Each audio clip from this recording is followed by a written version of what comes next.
Executed by a tags in the fabric indicate that Daniel stabbed before.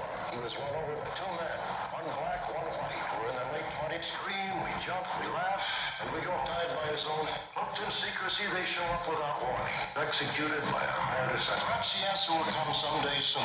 Rational explanation. Cloaked in secret, they learned parts of a dismembered female body had been found in a remote. And where is the rest of it?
everybody. Welcome to the Eerie Hours. I'm your host, Gene Skinner. Hope we're all having a good Friday night tonight. Cold as fuck out for where I live.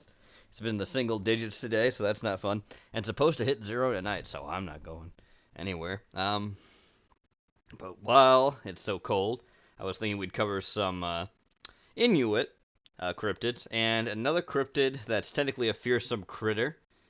So we'll definitely get to all that. But before we do anything, I hope you're all having a good one. I'm going to open my beer here, which I have. It's a very cryptid-themed beer, too, because it's Colossus Clade by Rogue Brewery from Oregon. And we can remember Colossus Clade because I definitely covered him in the whole Oregon lineup of cryptids. Let's take a listen to the description here. I have it on the can, but I'll also read it from a site, which is Halftime Beverage, which is where I bought it from. This is a seasonal, too, so it falls right under Winter Wonderland. It was canned on 9/12/2022, which would be fine. It's been a few decades since excuse me, I already fucked it up. It's been a few decades since colossal clade sightings have been reported, but we're fairly certain the massive sea monster has been laying low off the coast of his favorite brewery, which is Rogue.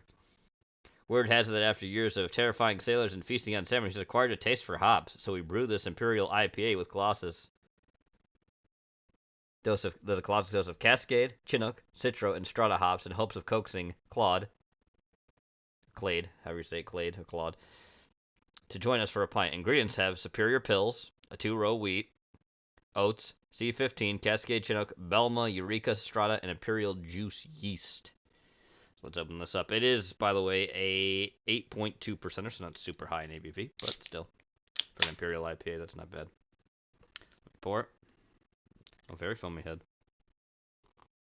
Well, it's definitely got a lot of foam going for it from all the hops. I'll let that sit for a minute. Looking at the actual star on it, it shows like tropical, citrus, pine, bitter, not really full out, and neither is malty. But in tropical, citrus, pine, that's very fitting for an Imperial IPA. Alright, I know the screen is black. I'm just going to post this in the Gene's Tiki and Cocktail section real quick, so you can see the can art and then where I got it from. Halftime Beverage. Anyway, moving on. Let me get the screen back up here for you guys, since I know you're curious of what we have first to cover. We have Sedna. She is actually technically not a cryptid. She is like a Inuit mermaid. But this is from Mythology and Fiction, so let's take a watch of this. Here we go. So quite a few of you guys and girls have been asking me to cover some more of the more obscure mythologies, and I did come across an Inuit tale that I found both entertaining but also quite horrendous at the same time. The story describes how a girl named Sedna became the goddess of the sea, all of its creatures, and the underworld. The story of Sedna is often used by the Inuit as a creation story, describing how certain animals came to exist and how Sedna came to rule the ocean and the underworld. Now I came across at least 5 different variations of Sedna's story, each one as joyous and confusing as the last. The first version describes Sedna as the giant daughter of Anguta, the god of creation and a highly respected deity amongst the Inuit. Now for whatever reason, he decides not to feed his daughter, so she lashes out and attacks him because she's hungry, a sentiment that I'm sure many of us can relate to. He then does what every good dad would do when his daughter tells him that she's hungry. He throws her into the ocean. But don't worry, he does get a chance to redeem himself when Sedna tries to climb back into the boat. You think this is the part where he pulls Sedna back in, the lesson is learned, and they go and get some food, right? Nope. Well, if you did, you'd be wrong, because this is the part where he sees Sedna hanging onto the boat for dear life, and then decides to cut off her fingers, leaving her to sink into the sea and become the ruler of the underworld and the monsters of the deep. Sedna's big fat sausage fingers will then form the first seals, whales, and walruses, all 3 being animals that were hunted by the Inuit. Yes, they now, if you thought that story is a little bit weird and quite messed up, then there's plenty more to come, so don't worry. In the second version of this story, Sedna is upset by the quality of men provided by her father. So she then decides, you know what? Screw men, I'm going to marry my dog. We're going to get a king-size kennel, and we're going to live happily ever after, and nothing's going to go wrong. Needless to say, her father wasn't exactly thrilled at the prospect of his new son-in-law being a dog, so he handled the situation the only way he knew, by once again throwing Sedna into the sea and cutting off her fingers when she attempted to climb back into the kayak. You may be sensing a pattern here with Sedna's father not exactly being the greatest person, but there is a version where Sedna is an orphan, although this version isn't too cheery either. The people of the village never really liked Sedna, so in an attempt to get rid of her, they drowned her and chopped off her fingertips. But this time her fingertips transformed into seals and walruses that saved Sedna and took her into the sea. I guess in this version Sedna has somewhat of a happy ending, because she goes on to marry a fish and lives happily ever after. There is one story where Sedna is a beautiful young woman who rejects all the marriage proposals from the hunters in her village, probably because everything we've seen so far suggests that she's more into dogs than fish. Her father is then approached by a mysterious hunter, who offers him some fish in exchange for his daughter. Her father of course accepts this proposal, because why waste all that time fishing when you can just trade your child for some fish? Who needs fishing? I'm sure most of you have heard the saying, give a man a fish, and you feed him for a day. Teach a man to fish, and he'll probably just ignore everything you've just taught him, and trade his daughter for some fish anyway. I think that's how it goes. So Sedna's father gives her a sleeping potion, and then trades her to the hunter, who takes her back to his nest on a cliff. The hunter then reveals himself as a giant bird spirit, and Sedna wakes up surrounded by a bunch of birds, wondering what life would be if she had a caring father.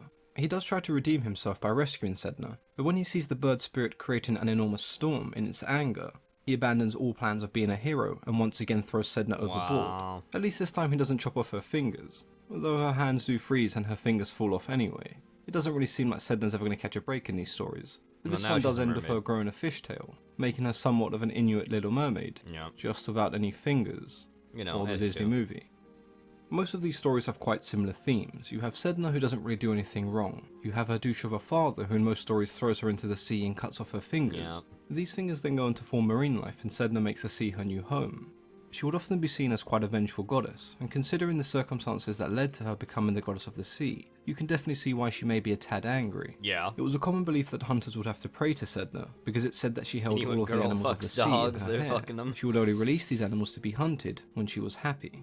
Needless to say that controlling the supply of food meant that Sedna was a well-respected goddess that no one wanted to anger.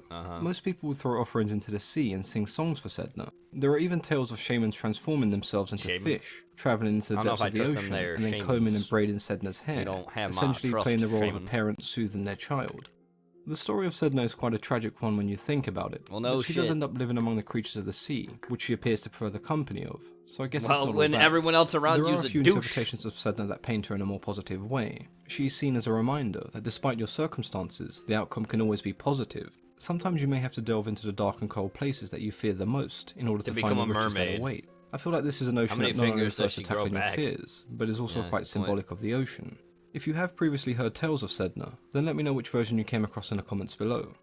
As always, I've been your host, Mythology and Fiction Explained. Let's get some more mythology in here about Sedna, because there's another video I saw, and now we're going to play it. Mythology Unleashed. Throughout time, people across the world told each other tales of how they came to be. Tell us, heroes and monsters, romance and tragedy, death and rebirth. Mythology helped shape the ancient world, explaining the unexplainable. This is It's a God of the Woods, I don't remember Inuit mythology. The ocean is a cornerstone to the culture of the various Inuit peoples indigenous to the Arctic Circle. Their way of life and survival is largely dependent on the many creatures that live beneath the waves, such as fish, seals, and whales. So it comes as no surprise that one of the most important figures of Inuit mythology reigns supreme over the sea and all of its creatures. Well, yeah. I think that's kind of important. Though she is known by many different names throughout the vast region, she is widely referred to as Sedna. Sedna lives in a spirit realm beneath the sea, with her dog as her chief companion. I'm not even going to try to pronounce those things.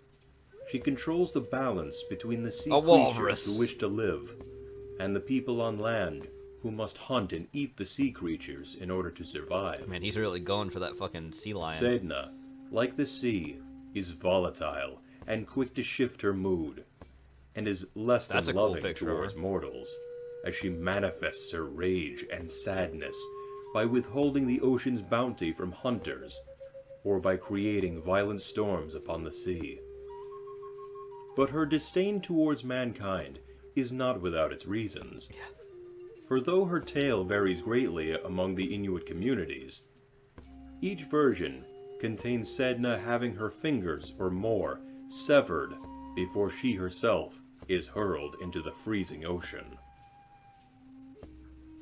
In perhaps the most widespread telling of Sedna's tale, Sedna lives a peaceful life with her father, Anguta, growing up to be a beautiful woman with many suitors vying for her hand in marriage. Now she looks like Pocahontas. But none of them could touch her proud heart. Stories are dissatisfaction with the suitors, much to her marry a dog, causing her father angrily to throw her into the sea. Finally, At the breaking of the ice in the spring, a stranger arrived and proceeded to entice her with promises of wealth, comfort, food, and soft furs to be dressed in and rest upon. Sedna could not resist such offers, and they went together over the vast sea. Only when for at last him to they had be a reached burb. the stranger's home, Sedna discovered that her spouse had shamefully deceived her. Because he's a burb. He was not a human at all, Look, I'm a bird. but a great bird spirit. Hi, I'm a bird.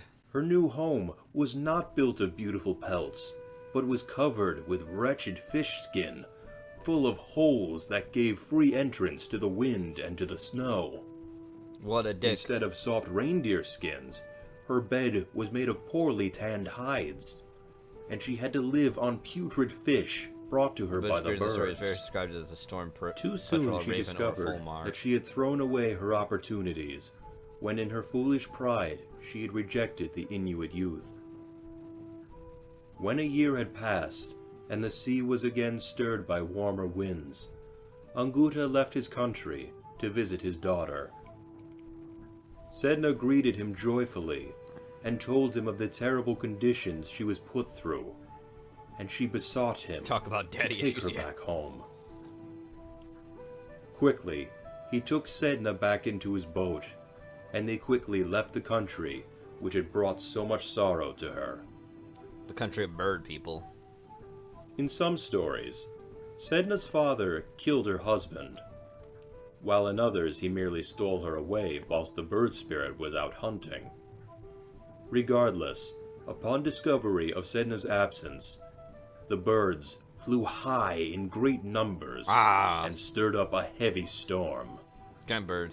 The sea rose in immense waves that threatened the pair with death and destruction. In this mortal peril, her father determined to offer Sedna to the birds and flung her overboard. Wow. She clung desperately to the edge of the boat with a death grip. Scared for his own life, Anguta then took his blade and cut off her fingers at the knuckles. Father of the Year material here. Falling into the sea, the bits of her fingers were then transformed into the seals, walruses, and whales that filled the northern oceans. At last, the storm that's how subsided, animals are made. where the seabirds thought Sedna had drowned. Blood. In truth, however, Sedna sank to the bottom of the Arctic Ocean and became a powerful goddess, ruling over the tides and the marine animals that make their home in the sea. Did she get fingers back? In some versions, her father allows her to come into the boat again, but Sedna legends told of the sea called the goddess. dogs and gnaw his feet. In other versions, she is stricken with insatiable hunger, leading to her attacking her own father, followed by him throwing her into the sea after severing her fingers. Wow. A different version, told in the Nasilic region, depicts her as a mistreated orphan girl who is mutilated by villagers, who then attempt to drown her. Wow. No matter the story told, Sedna is subject to both emotional and physical abuse. But as a result of this ruthless mistreatment, she becomes a powerful spirit whom even the mightiest of hunters must placate. Yeah, you better do it. Sedna's realm beneath the sea is called Adlavun, as are the spirits of the dead who reside there. Her father, with whom she eventually reconciled, acts as a guide for the spirits of the deceased, who must stay in Adlavun for the course of 1 year before they can move on. Okay, so her father becomes like a shaman? Soaked with salt water, her long, thick hair becomes badly matted, and with no fingers, she is unable to comb her hair. Yeah. Whales, pinnipeds, and other sea creatures become easily tangled in her hair, not pinnipeds, granting them refuge from hunters. When Sedna is depressed or enraged, she will keep these animals from mankind. Offerings for her. When game becomes scarce, the only way to restore balance is to soothe, comfort, and appease Sedna. In order to coax her into releasing the sea animals, all those spirits. a shaman, known as an Ikuutayuq, must enter a trance-like state and placate Sedna by gently combing out the painful knots and tangles from her hair. Only when this is accomplished will Sedna's agitation pass, and she will release the sea's bounty. Oh. Sedna is immensely powerful. Look at my in fingers. more ways than one. Though she goes by many names, and her story changes from region to region. I like ours. She began her life from humble origins, and suffered immensely from the cruelty of others. Most distant known body in the world, huh? In the universe. She is a survivor of violent assault, romantic deception, and psychological abuse. Yet she emerged as one of the strongest and most deeply relied upon goddesses in mythology. Sedna's depths of depression and founts of rage and mistrust are as profound as the sea in which she lives. And yet, with her control over the sea and all of its creatures, the lives of the Inuit people lay in the palms of her fingerless hands.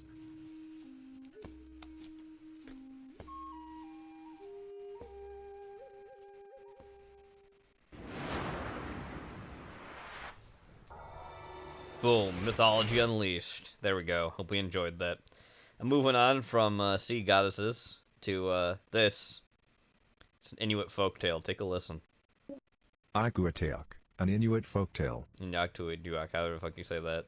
I think it means cold. A windwalker. It's always cold in January, isn't it? This January is not so unusual after all. Well, it's it would February seem. now. It's still cold. But it's cold. The snow still hangs low in the branches of the evergreens. The snow fox can still be glimpsed occasionally darting in and out of the tree line. No, this January is just like all the rest. Why then, am I here? What ineffable quality of January placed me in this moment? My heart beats out of my chest. My breath is ragged and sudden as I draw my first breath in what seems like minutes. The breath is followed by silence. I wait for a footstep, or a snapped twig, or a figure to come gliding out across the snow from the trees, but nothing moves. No sound comes from the woods. It is covered in an eerie silence. I heard once that snow reduces reverberation, and that's where the silence comes from. But at this moment I don't believe a word of that. Have you been hacked, This boy? is no snow silence.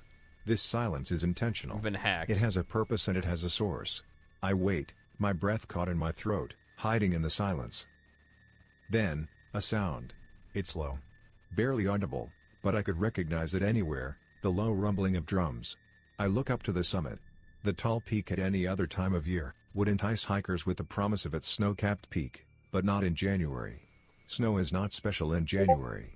The trails are all obscured by the abundant powder, and the mountain pass is subject to avalanches that keep even the most experienced hikers and climbers away until spring. I wish it had been enough to deter me. The sound of drums drifts to me from the peak. Their methodical pulse slows my heartbeat. I can feel my palpitations align with the faint pounding. The rhythm is uncomfortable. Neither too fast nor too slow. It somehow ends up feeling as if it is both.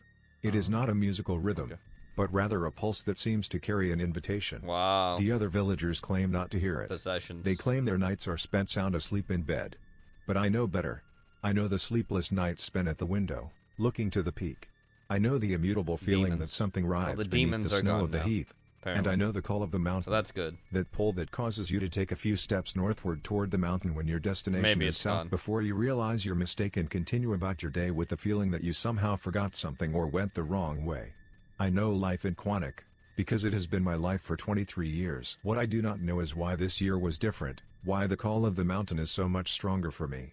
Why instead of taking a few steps towards the mountain and correcting, I am now nearing the summit, experiencing the onset of hypothermia with no plans to head back down. Well, that was smart. Though, good job, what guy. I really don't know is what is following me. I have felt its presence for at least a couple of miles. Distances are hard to gauge on the mountain. I first felt it when I traveled through the pass. As I inched my way along cautiously, waiting for the walls of snow on either side to come sliding down the mountain and smother me, I felt it. It was far off then. Far behind on the snow-concealed trail. Now it's close to kill you. I can't explain how I know where it is, but I do. I know it as one might know where one's right hand is at any given time. It may be out of sight, but we know that it's not out of mind, just clearly. as I knew that this thing was following me. As I exited the pass, after hours of careful footing and silence, I felt it enter behind me. It had reached the mouth of the pass and was making its way through, fast. It had no caution, as if it knew somehow that the snow that surrounded it would stay just where it was. It was at that point I panicked. At the rate it was moving, it would reach me before I reached the summit, and I couldn't let that happen. I love black screen. I didn't think it was going to be that way. It's alright. It looks though I am not yet sure what nothing. the reason is, I know I have to reach the summit. I simply must. I have no choice. As I moved up the mountain with increased vigor, by the way, the name of this channel is called Scared behind me. Shitless. At first it was very far away, but no matter how fast I moved up the mountain, I could feel the gap shrinking steadily. As I reached the last of the false summits, it was close behind me. I did not have long until it was upon me, so I decided to make a mad dash for the summit. I took a deep breath, and set off at as close to a sprint as I could manage. That's when I felt it. It had picked up speed. I don't want to know where you felt it. It was approaching me rapidly. I had to do something. I had reached a clearing where the snow had gathered together in small drifts. My first thought was to dash into the woods, and wait for the creature to pass. However, the snow had stopped coming down as hard, and I realized my footprints were clearly visible behind me. I had to think fast. It was almost well, you better here. Think faster I than made that. a quick decision. I left the path, and cut across the field to the tree line, stopping when I hit a shrub. Then I carefully stepped back into my own footprints until I was near to one of the snowdrifts. I bent my knees low, and kicked off, clearing the snowdrift and landing on my side behind it. Then I waited. I could feel it approaching, and then, I couldn't. I could put Just up a as it picture reached of the Cobra, edge of might the as well clearing, be it vanished encrypted. from my perception. Just look I at the couldn't black feel it void. anymore. That's fine. It was gone. Don't worry about it. You can In hear its this guy place, talk. silence, and then drums. So here I am, hidden behind a How do you snowdrift, spell this waiting, fucking the beating of the cryptid's drums name? filling Somebody my could put a body and picture of mind. that up as I wait. I moved slowly and silently to tuck my hands into my jacket in an attempt to stave off the hypothermia, but the cold burns my chest, so I remove them. Because there actually Minutes is an pass. image the like only sound is the for asynchronous this beating of the video, drums but they didn't emanating put it from the for summit. a reason. I am going to die here. I'm not sure from where the search. thought came, but as soon as it Here we did, go. I knew it was true. I had completely lost feeling in my hands, and the senselessness was making its way up my arms, like I was looks like pulling on this. gloves made of frost. My feet see were that gone in a too. bigger thing. Yeah, I there we tried to go. wiggle my toes, but it's I didn't want to useless. open the They're video. frozen solid. I can't feel how many have already snapped off in my boot. I am just going wanted to die view the here. image. I am going to die here, if I don't move. I am going to Copy die the here, image. if I don't move, Link. and I must reach the summit. All the Paste thoughts it. pool in my head, and lead to one conclusion. I have to get up. I move my arm under me, This is the cryptid. and, with Might as some well be difficulty, like Cobra. splay my fingers to Can't see support it that myself. well, but you can see It this doesn't thing. hurt. It doesn't This one, feel they like have like anything. fucking. I can't feel the snow Oh, it's beneath so my awful. They have fingertips. like lizard mouths. But I can't worry about that right now. There you go. I push Have against an the image. ground and roll over, now lying on my back looking up at the cold dark sky They above. look like fucking A lizard people. snowflake pirouettes down from Or the like darkness fish people, like and in lands on Mythian. my It's cheek. creepy. It doesn't Did they melt. kidnap that I baby? muster all of my remaining strength and lift myself to a Or sitting is it position. their baby? I don't my know. outline does I'm not quite scared. clear the snowdrift. I am still blind to the path from which I had come. I fumble with my stiff limbs into a kneeling position. I push against the snowdrift, my hands sliding into the powder, but it holds enough that I find my feet Okay, under let me. you say that. It feels wrong, like walking with stills. Doesn't it just mean My knees windwalker, barely basically? bend. Isn't it a My fucking elbows are stiff thing too, that as I try to wipe some of the snow from my torso and is legs. another name for like a That's Wendigo? when I see him. I know it is a Maybe. him because Or he is maybe it's a completely I don't naked know to the what it elements. is. He seems Inuit, entirely I can tell you unbothered by the that. cold, standing motionless. He stands tall, a few heads taller than me, and he is muscular. His body is hard and jagged. Muscles protrude at right angles, as if he were sculpted from the ice itself. However, he is human, insofar as he is composed of human flesh, but his skin has a bluish tint, as if frozen, It's not and quite his like eyes stare ahead, like a soullessly. cube, but yeah. He stands at the edge of the clearing from which I had entered. Cobra does looks not like move he's in from reaction to Innsmouth. me. He does. His head from doesn't Master turn to Bob. He look at me, does. but I know he knows I'm there. He always did. But he makes no move to act on that knowledge. This is creepy. He just stands I'm there gonna like a get this statue at image the too, edge by of the the way. I'm just clearing, gonna copy this image completely and post it unmoving. right in the fucking I general take so a everyone can cautious see it. step away from him, And then I'm gonna he post remains it entirely still. in I his take Spook another, House too, and so you can another, all see and it. another. I never avert my eyes from him. I don't blink. Because it's creepy. I It's a don't know creepy if I image. still can. Here. I take one more step, There, you can and all see something it now. touches my back. My back goes straight, and each hair stands up straight. I freeze mid-step, foot dangling in the air. I wait for it to snap my neck or rip into my flesh, but it doesn't.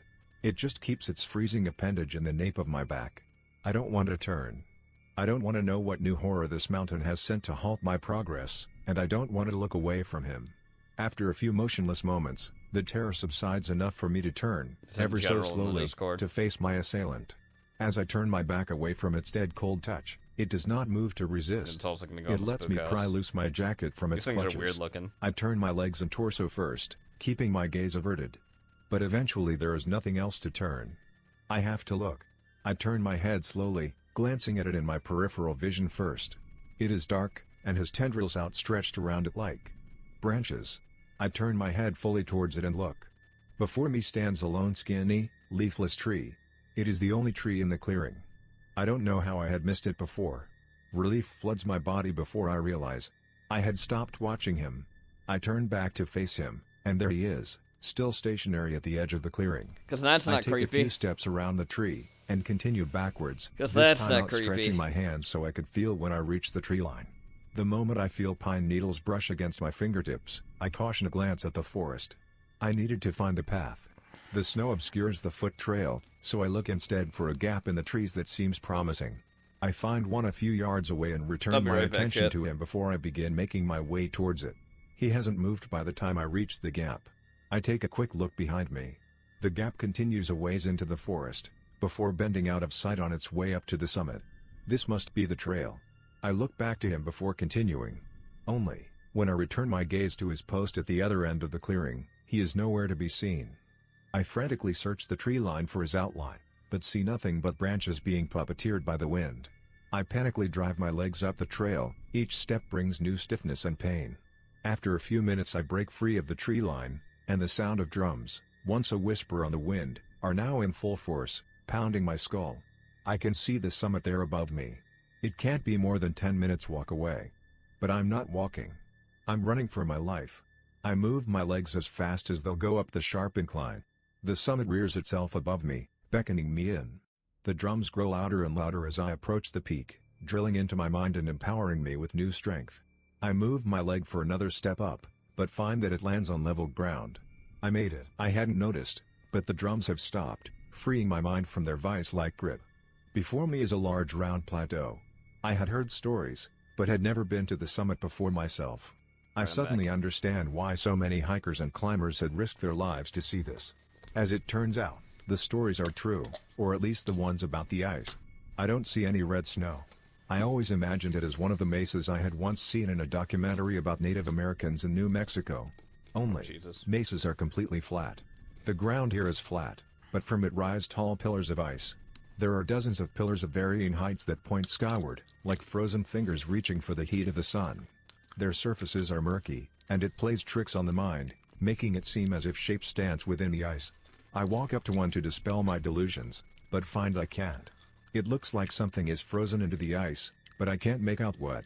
I lean in closer to inspect, and notice something. The average the pillar is UK covered chick. in little holes, That's good. about the thickness of a pencil. I run my hand across the ice, and feel the multitude of holes like worms writhing under my touch. I take a few steps into the field of ice columns. I don't understand them, but they're beautiful, reflecting the dim moonlight between themselves. Is it beautiful? Bathing Is it? the entire peak in a cold dim glow. It takes me a few moments to notice her. I saw these in the things, middle I'd of the fucking plateau shoot. stands a woman. She wears no clothing to protect against the cold, and that's her not white weird. skin shines in the light of pillars. So she's Her naked. black hair cascades down her shoulders. Naked. Her curves are tight and rigid, and her eyes are cold. She is looking at me. I don't know what to say. I am caught in her Do you have a stare, boner? laid bare in front of her. There are no words I can say to make right my intrusion into this place. She raises a hand, and I feel drawn towards her. My legs move on their own to comply, and I move towards her, stopping involuntarily a few yards away. Then she speaks. "I am Ikuutayuq," she says. Her voice is like nothing I have ever heard. It's like wind howling through the trees, like a gentle first snowfall and the crack of ice at first spring. It is beautiful, and terrifying. She is waiting for a response. I know it. But I have no response to give. I feel frost in my lungs. I couldn't make words if I tried. After an eternity she speaks again. "Come, you are cold." She motions in front of her. At her feet is a small pool I had overlooked before. Steam rises from the pool. It's a hot spring. Oh. She is inviting me to warm up at the hot spring. I feel my body move forward, closing the gap between me and the pool. As I approach I get a better look at Ikuutayuq. Her face is hard and cold, yet stunning, like a glacier. Her skin is pure white, and seems to glow the same hue as the pillars. Okay. Her hair, however, does not glow. It is a deep black. It seems to suck the light away from the air around her. I can't make out individual strands. It just exists as a unity of darkness, cascading down her luminescent body. She looks me in the eye, and my whole body shivers. I find my legs have stopped moving, and the tips of my boots lie at the edge of the pool. Talk about a wall of steam separates me and the woman, as her gaze chills me. She doesn't need to say anything. I know what I have to do. I remove my clothing as fast as my stiff fingers will allow. My blue toes crack as I peel away the sock, but they are all miraculously still attached to my foot. Once I have stripped off my last piece of clothing, I look back to the woman. She motions to the water before her. It's time to get in. I lean forward, ready for the warm embrace of the water, but pull back. Something is not right. As I lean forward over the pool, ready to submerge myself, I am hit by something colder than I have ever experienced. A cosmic cold that chilled me to the core of my being. Cold. This is not an earthly cold. This cold is timeless and constant. This cold never leaves. This cold did not nibble at your ears as is common on a cold day. This cold swallows you whole. Anywhere the steam had touched my face was frozen solid. I reached up to touch it, and the flesh on my fingers stuck to the ice that had once been my left cheek. I looked up to the woman in horror. Her expression has not changed. She motions again towards the pool. My body moves to comply. My face leans back in towards the steam, ready to tip forward and submerge my whole body. I feel my body move, and I act fast. I use every last ounce of energy I possess, and lean my body hard to the right, landing face first on the ice, away from the pool. I feel a piece of my finger chip off my face with the impact, but I don't have time to think about that. I need to run. I need to flee. I need to find my way back down the mountain. I think it's a bit late for that, my guy. I think you're kind of fucked. As I inch my way across the ground back towards the trailhead, I feel his presence on the other side, approaching. The top of his head breaks out over the edge, followed by the rest of his face. He holds the same cold hard expression as before. The same one held by the woman. The next step reveals his upper torso, its cold hard edges outlined by the glow of the pillars. A few more steps and he is fully at the summit. He makes a beeline straight for me. I try to worm my way across the ice away from him, but it's no use. Sure about that? My energy is depleted. He reaches me in an instant, and grabs me around the waist. His hands burn. I try to squirm free, but I can't. It's as if his fingers are frozen in place. He carries me effortlessly back to the pool. The woman still stands there. She motions to the pool, and the man lifts me above his head. He dips me towards the pool head first. I try to put out my hands to stop my descent, but I can't as they are still frozen to my face. I can only watch as the water approaches my face. The steam burns my whole body, that cobra but I can is still see. I mean, I know. I can still see even as the water rises inches before my face. But it's very fitting that if he is an Innsmouth look kind of motherfucker, that's that fish. That's very fitting because his mother is the full fish. That's usually what it is. Be measured, cannot be understood. It is a cold are like so rape dark, mermaids. so deep, so endless, that I know and this is fuck men. This is the rest of my life. I will be forever frozen, scared, and alone. I cannot tell you how long I'm submerged. But I can tell you the moment female I fish frogs than there are the male cold fish still frogs. Pervades every aspect of my being, but my sight has returned. I can see the woman, but she looks different. Murky. I try to turn my head to see the man, but find I cannot. My neck is frozen stiff. I cannot move my eyes either. I cannot move anything. I am frozen solid. But I'm moving. My vision is moving. Everything is upside down, and then I'm looking at the ground from above. I move closer and further from the ground rhythmically, and then I catch something out of the corner of my eye, the man's foot. He is still carrying me, but I cannot feel his icy grip. My vision returns right side up as he places me on my feet. Right Only side he up, doesn't. upside down. My feet aren't touching the ground. Or at least I can't feel them touching the ground. I can't feel anything. All I feel is cold. All I can see is a small patch of the plateau, a few pillars and the trailhead, far out of reach. The man enters my vision. He is holding something I can't quite make out. Then suddenly the woman is there too. The two stand for a moment, looking at me with their cold soulless eyes. The man hands the object to the woman, and walks away. The woman walks up to me and puts her hand to my face, but she doesn't touch my face. Her hand stops a few inches from my face and presses against something. It hits me all at once. The man wasn't carrying me.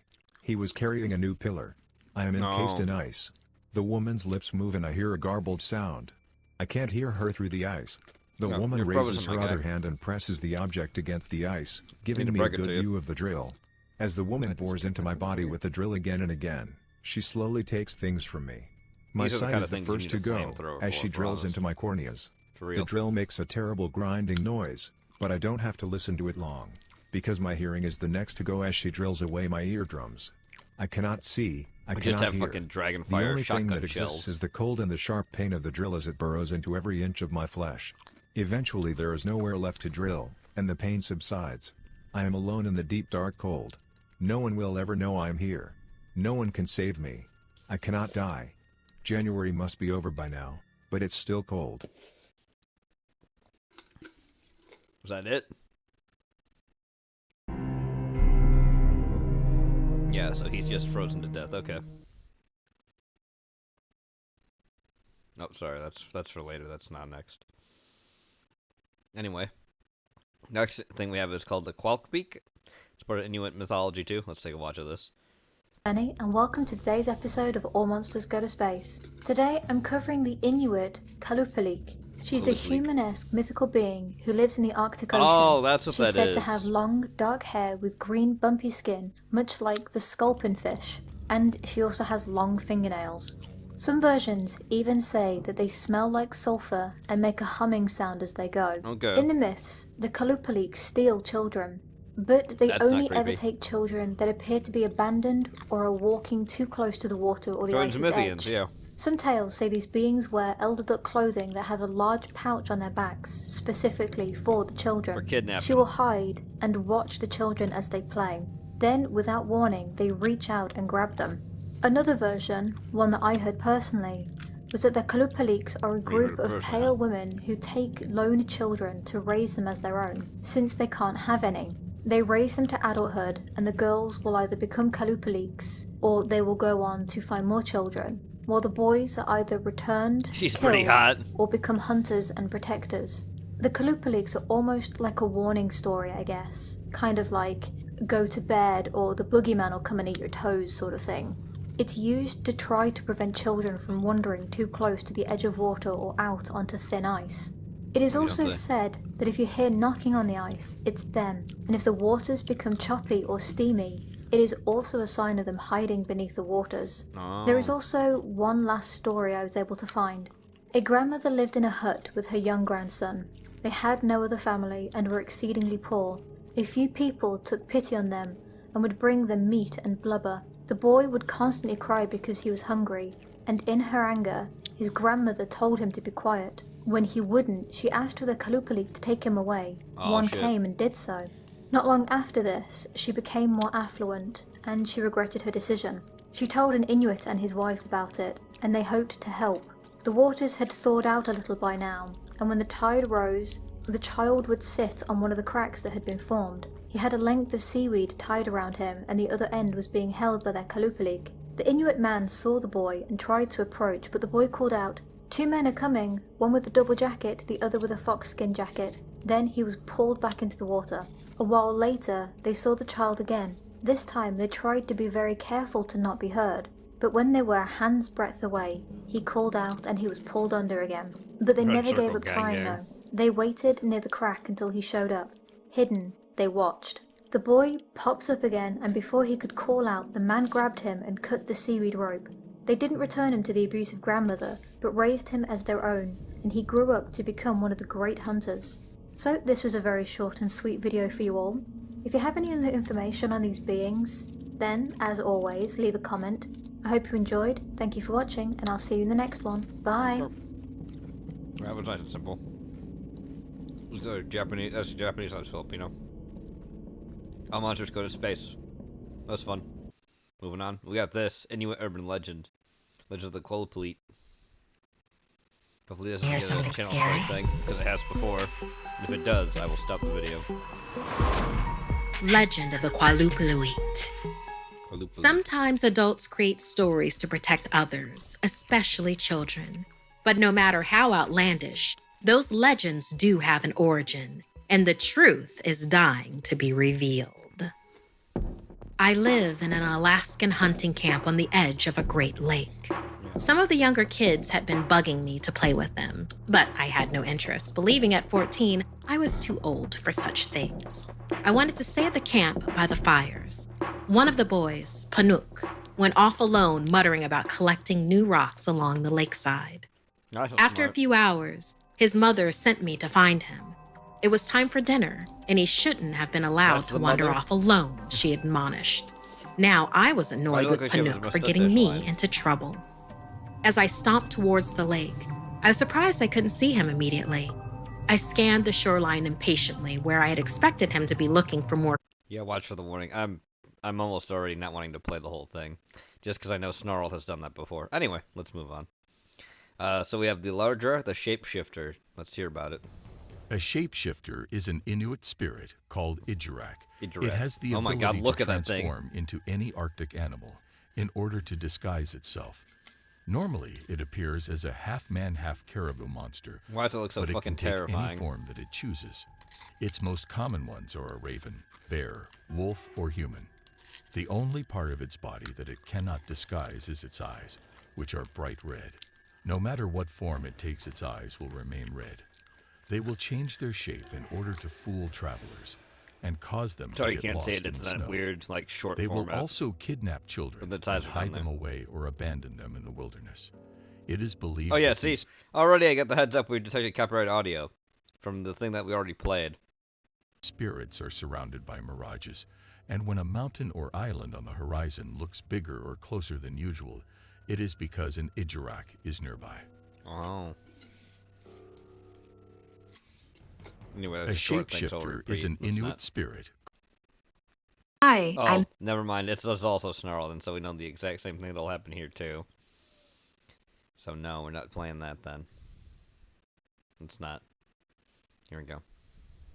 In Inuit folklore, the Ijiraq are shape-shifting creatures who kidnap travelers and children and abandon them in remote and difficult-to-find locations. They are said to take on many animal forms, including wolves, bears, reindeer, ravens, and even humans. The only part of the Ijiraq that cannot be concealed are their piercing glowing red eyes, which are red in all of its forms, human and animal alike. They are a terrifying creature with a distinct human appearance. In their human form, they have sideways eyes and lips, which means they blink and close their mouth vertically rather than horizontally. Many stories portray these hidden creatures as evil and malicious. According to these stories, the Ijiraq wait for lone travelers, changing shape to deceive and approach them. It can sometimes be helpful, or at other times fatally deceptive. Some elders argue that these land spirits are misunderstood rather than evil, and believe that they frequently appear to bring messages to travelers. Although there are numerous interpretations of the Ijiraq, one thing appears to be certain. Following an encounter with the Ijiraq, people tend to experience memory loss and quickly forget the details of what occurred. The Ijiraq are believed to hunt throughout the Arctic region. However, Freeman's Cove is particularly notable as a location where many sightings have taken place. Alright, there we go. So that's an Ijiraq. There's another video we got about him. Whoop, sorry about that.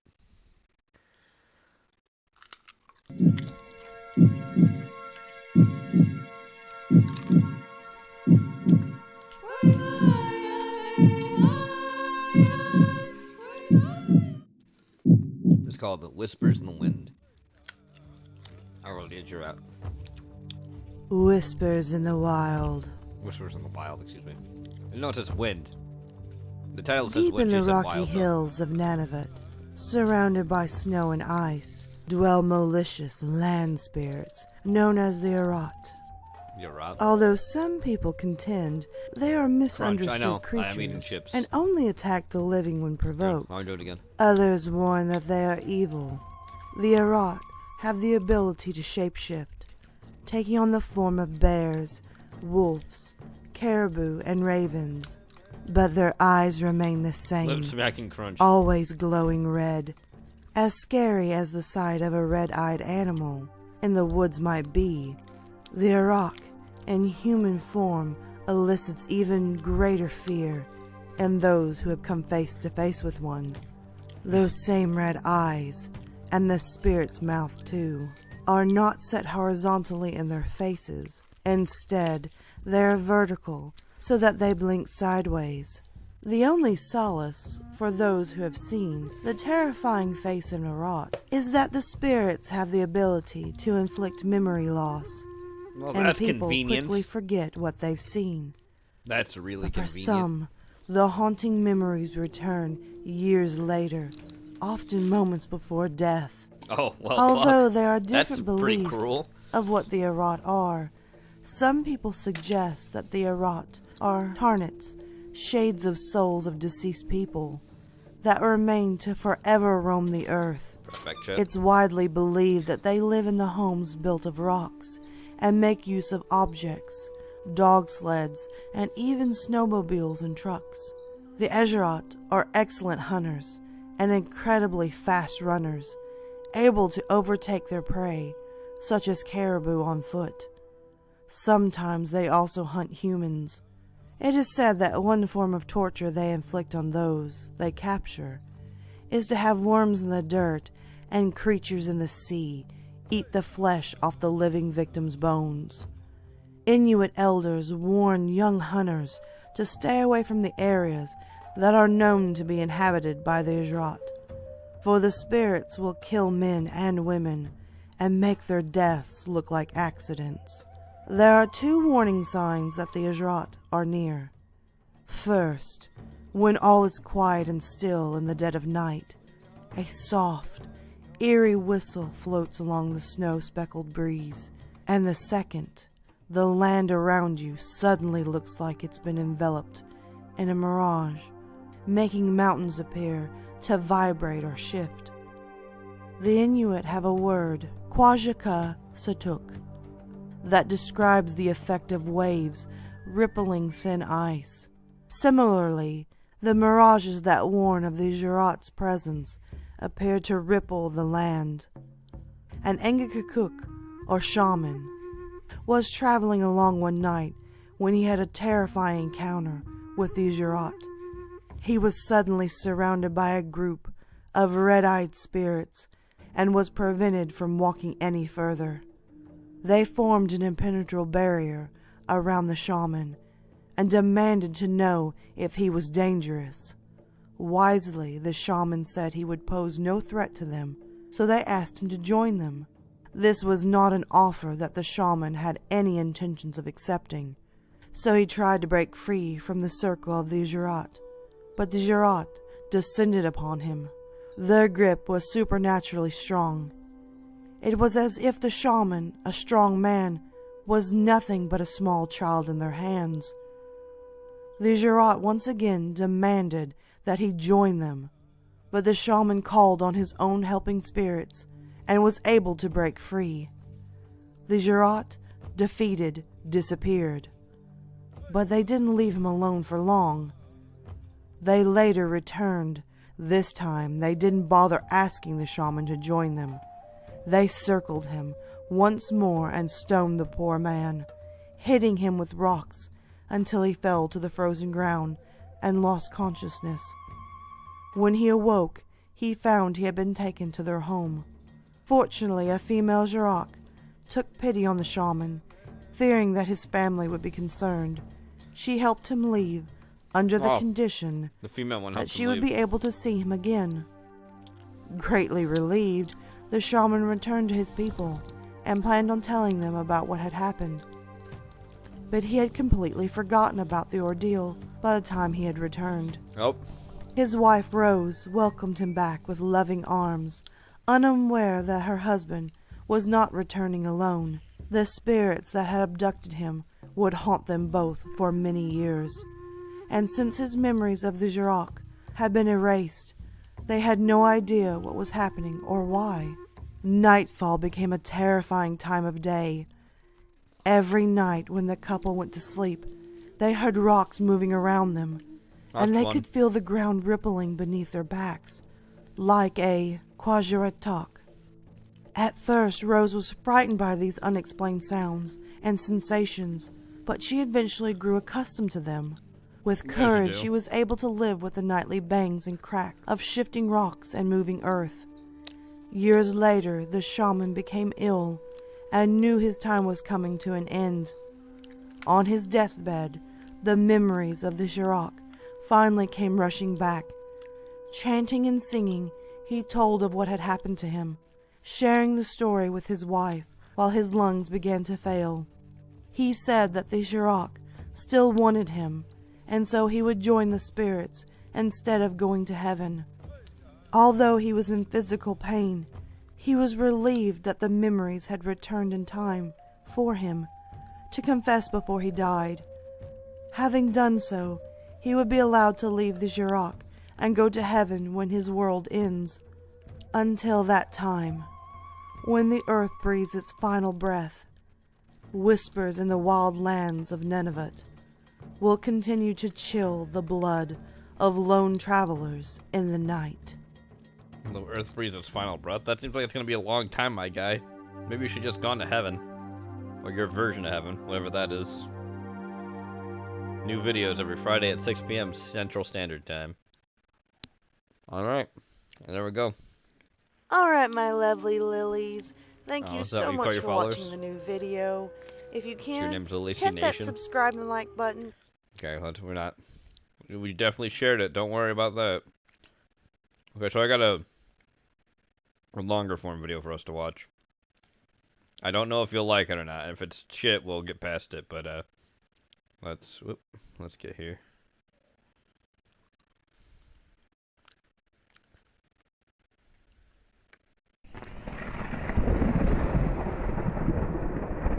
This is called Folklore on the Rocks. Folklore on the Rocks. Hello, everyone, and welcome to Folklore on the Rocks. I'm Logan. I'm Lindsay. I'm Lindsay. And we have got a great episode in store for you today. Yeah, and we're back. We're not dark again. I know, but you know, we're ready to go full steam forward into 2019, and we've got some big things coming. Wow. Linz, I'm glad to see you're feeling better. I know we've had some concerned fans out there. I'm sure they're glad to hear your voice, too. So nice. Thank you for your well wishes. But yeah, it's been an interesting few weeks. I definitely woke up sick on Christmas morning, and it was just not great. And then it's just been an interesting journey since then. We've had kind of an inversion in our weather here, and that didn't help. Yeah. That's something that you never quite picture with these high altitude mountain towns is we get all the smog. It just builds up and stays in these valleys. And it fills it up. Oh, it's like a bowl, and it just stays there. And I also have autoimmune stuff, so I'm more prone to getting sick, and then I just get sick for longer. It's just bad. Wait, are you a cryptid? But we're here. We're back. We're recording. We're happy about it. And I cannot wait to hear what you have for me, Logan. I'm going to put this on this one's been a really fun one to, I don't know if we're going to do it all, but if you want to, you know. Well, we had some time off. We had some time to look at other projects and really take our time with this one. And this one's an interesting one. This is the Ijiraq. I think I'm saying that correctly. The Ijiraq. We don't know, hopefully. Yeah. I don't know. So it is an Inuit cryptid from the far Arctic regions. Right, totally. This is an area we don't go to very often with a lot of our stories. Let's really define where we're going. Let's talk about our drink first. Oh, yeah. But if we're going to travel anywhere, let's get a drink first, of course. Oh, hell yeah. Exactly. We just want you guys to know so you can make one and then drink it with us, you know? Oh, yeah. So real quick, our drink for this week is called the Ijiraq, obviously. Okay. And it is made... I'm trying to decide if I want to just read the recipe. I think I'll just do that. So it's half a cup of whipping cream, and then it's 2 tablespoons plus 1 separate teaspoon of maple syrup, of course. 2 ounces of Canadian whiskey. We are using Crown Royal because that's what we can get here in Utah. Yeah, but it's still a winner. But it's tasty. A dash of Angostura. I'm already wanting to stop because I fucking hate Canadian whiskey. Canadian whiskey is so trashy. I really fucking hate Canuck whiskey. It's bad. It's not good quality. Canadian whiskey blows.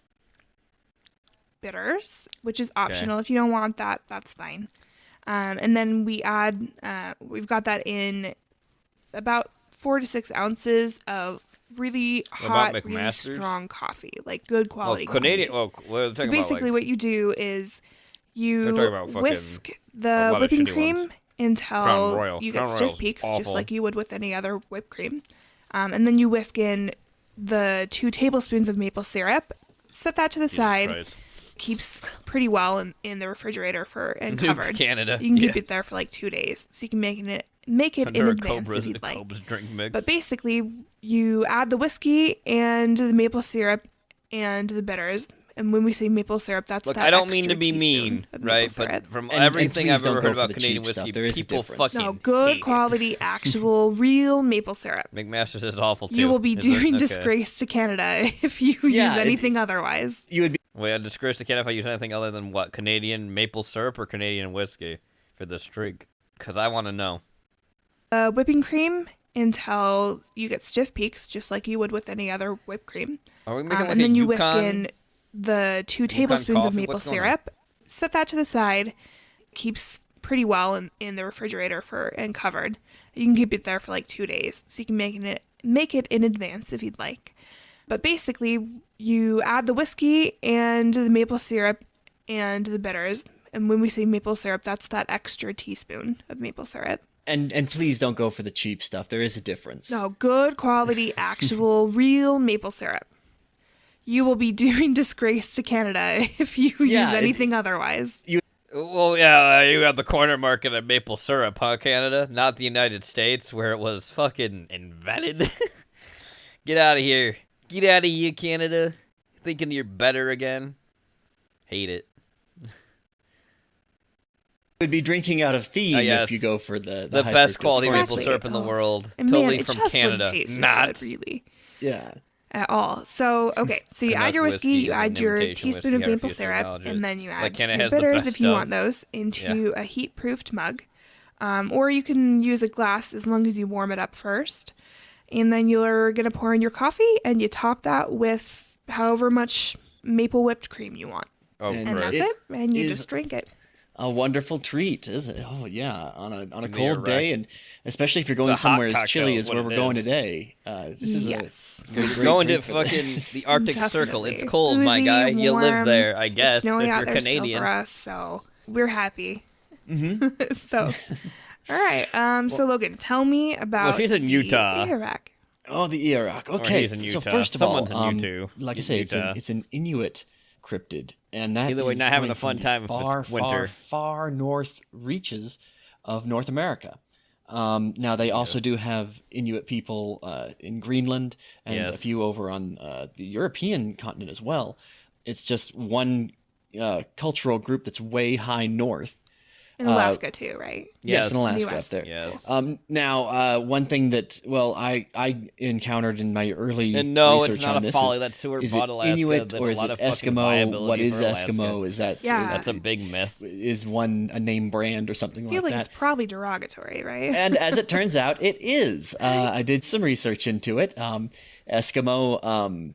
I forget what language it's derived from, but it means the eaters of raw meat. It's an Inuit, and bro. it was meant to be, kind of a derogatory or offensive term. It doesn't really come off as that, though. And so now the preferred term is Inuit.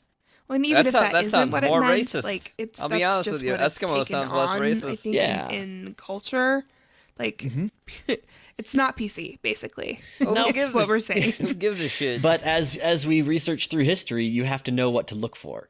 And so some of our books that we had to read through are, myths of the Eskimos and things like that. Yeah. So really, you have to keep, I guess, an Eskimos. open mind to the complex language of history as we go back. Yeah, welcome to history. Linguistically, At least we're not saying, whatever, oh, it's maybe not our it makes modern sense, world. but it's in Dracula. reality and social culture, let's just go with the actual name of the Inuit peoples. Yeah, and that should exactly. work. Yeah, and Eskimos. really, it's a fascinating culture to jump into. We had the chance to read a bunch of myths, not only about the Ijiraq, but some other myths from this region, and it's a really fascinating world with superhuman characters and trickable gods and shapeshifters and animal spirits. It's really kind of a Sounds cool like world. regular Native American I feel culture like to me. that in a culture where you would have to spend so much time shelter away from the cold with people around you because their body heat. They're living in fucking I feel like that's igloos. the perfect breeding ground for stories. you know? Yeah. And stories puddle around about a the fire there. wild unknown Fire. that's literally a foot away from you because it really is Get over it, right Peanut, there. and say Eskimo. Yeah, one of my new favorite YouTube channels is actually Tearzoo, which is I'm not sure if you're familiar with it. It is Tearzoo. ranking animals in a tiered Oh my structure. god, of course.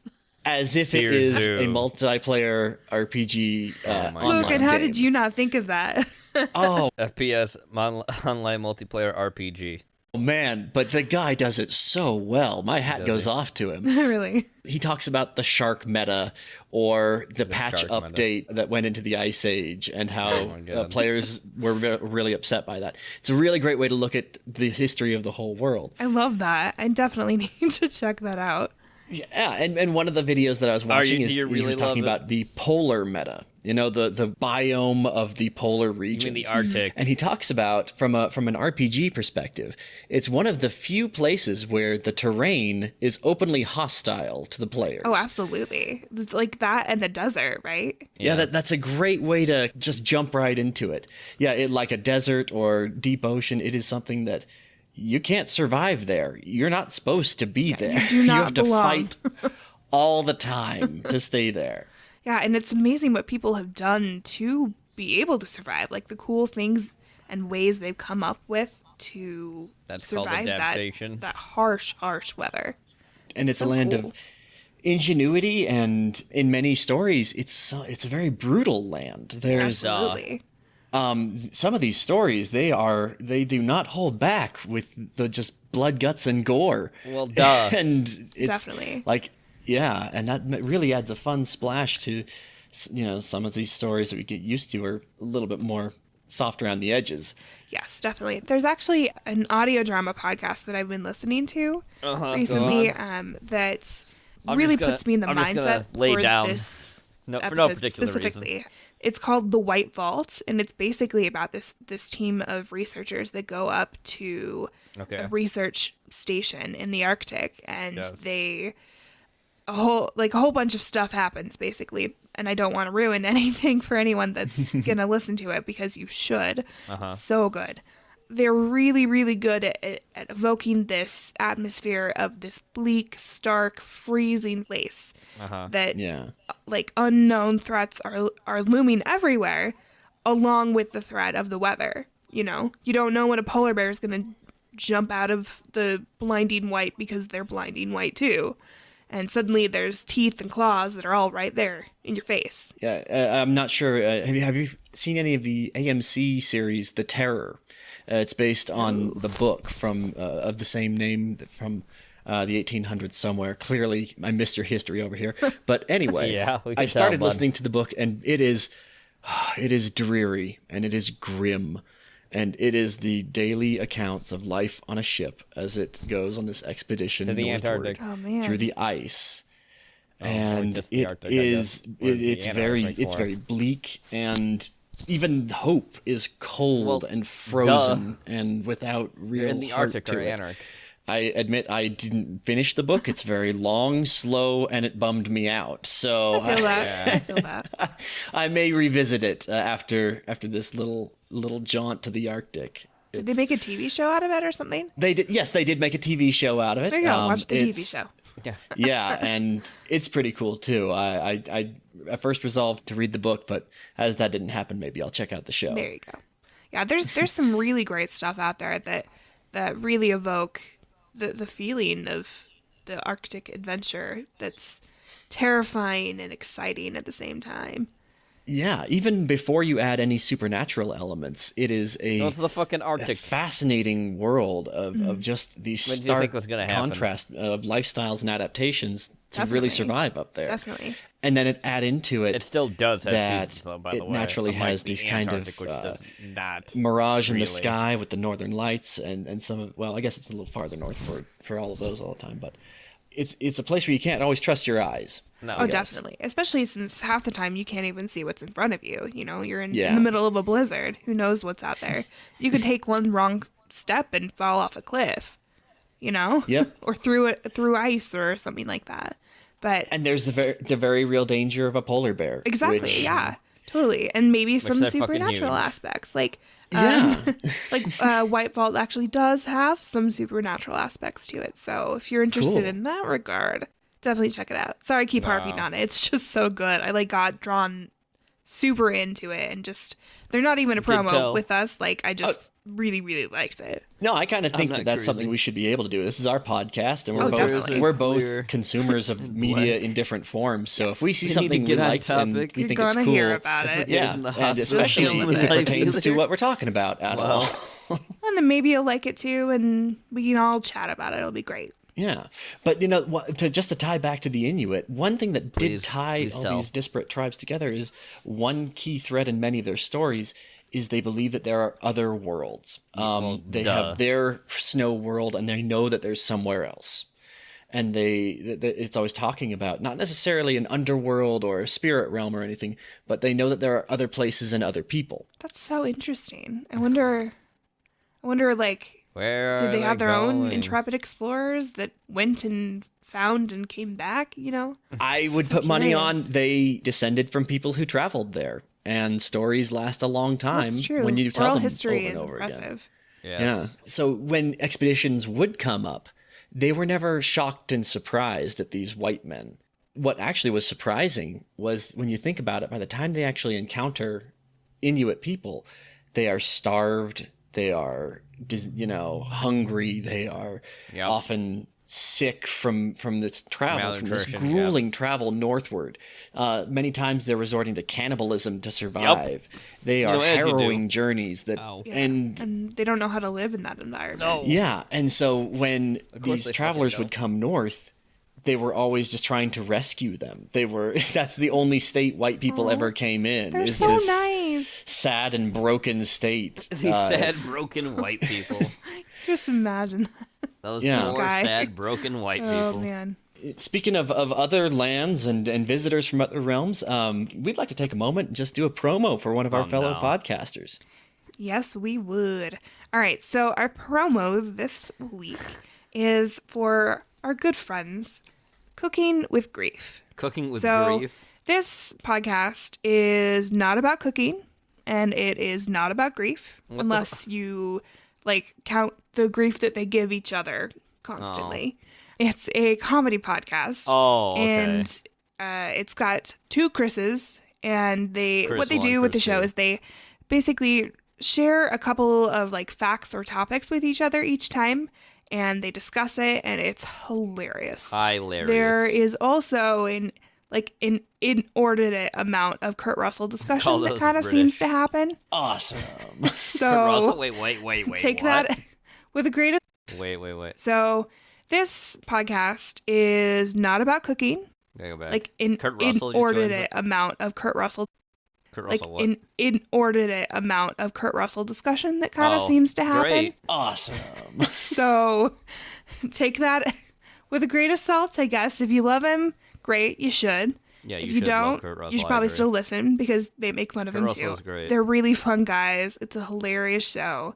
And it's really fun to just kind of have on when you're working or when you're in your car and you're just wanting to feel like you're sitting chatting with somebody or listening to people chat, kind of how a lot of you guys do with us. You're sitting listening to a combo with us. You're a part of it too, and these guys, it's much the same way, and they're loads of fun. So we highly recommend them. We are going to play their promo right now. Here's the promo.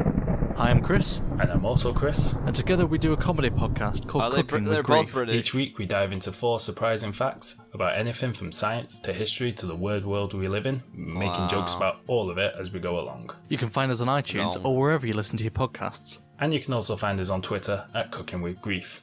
No G on cooking. So what have you got to lose? Give us a try. Nothing to lose but your sweet, precious time.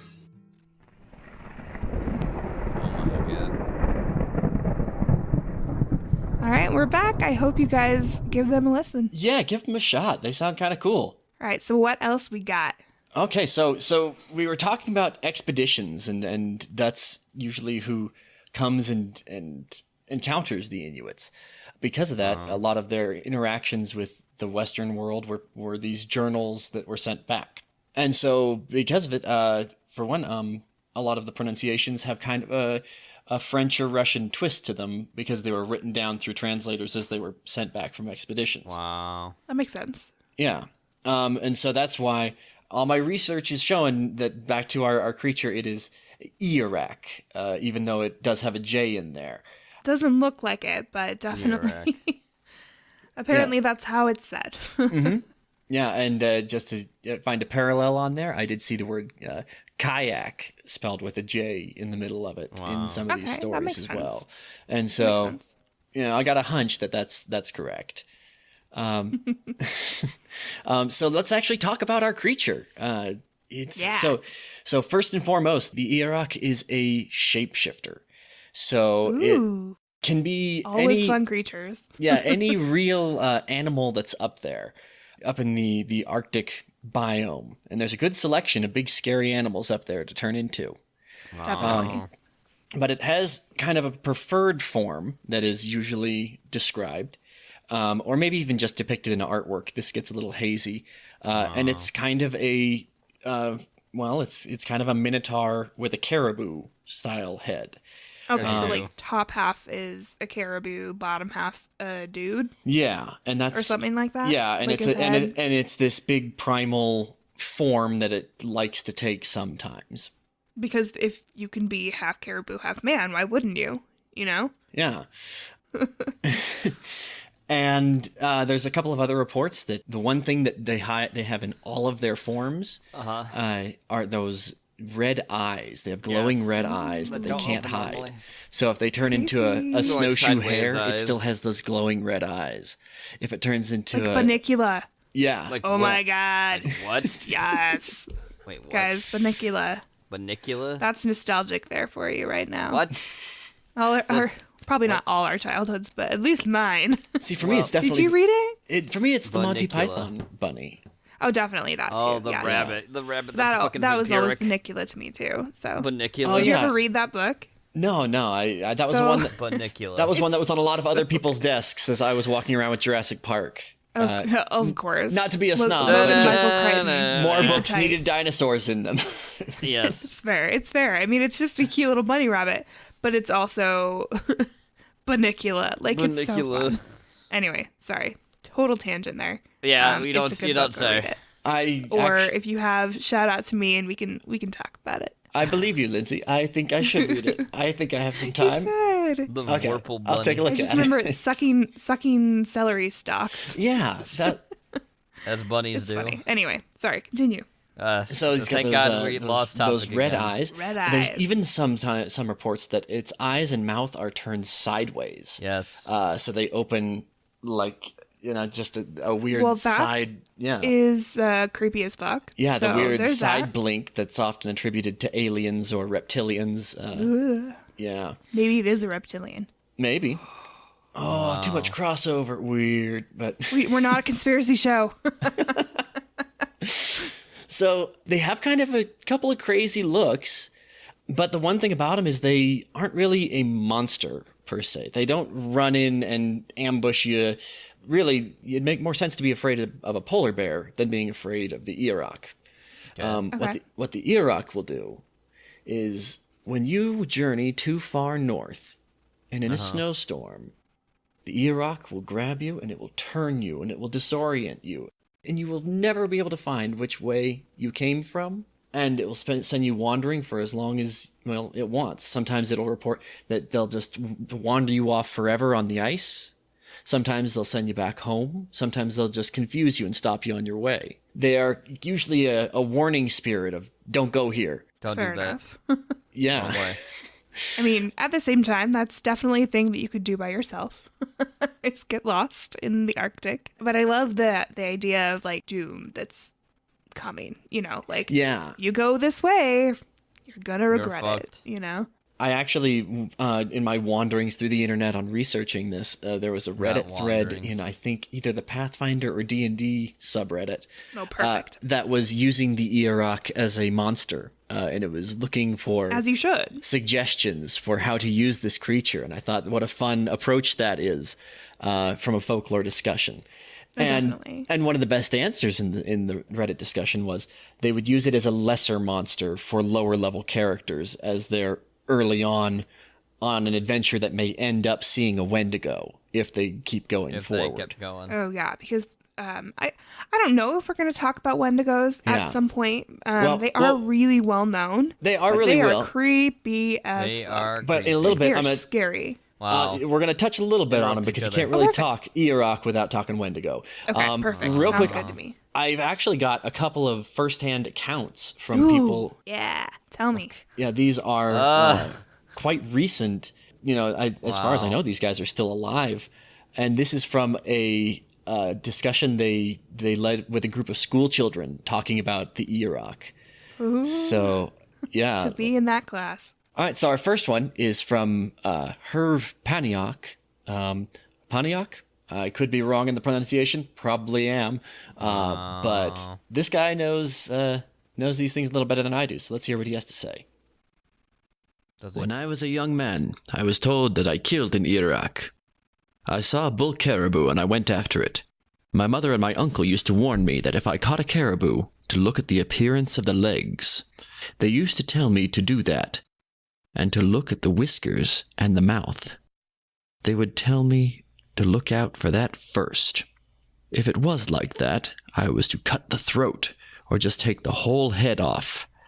After all that, I would be told I caught a bull caribou. We have a tendency to observe caribou, and while I watched it, that caribou would look down on its legs.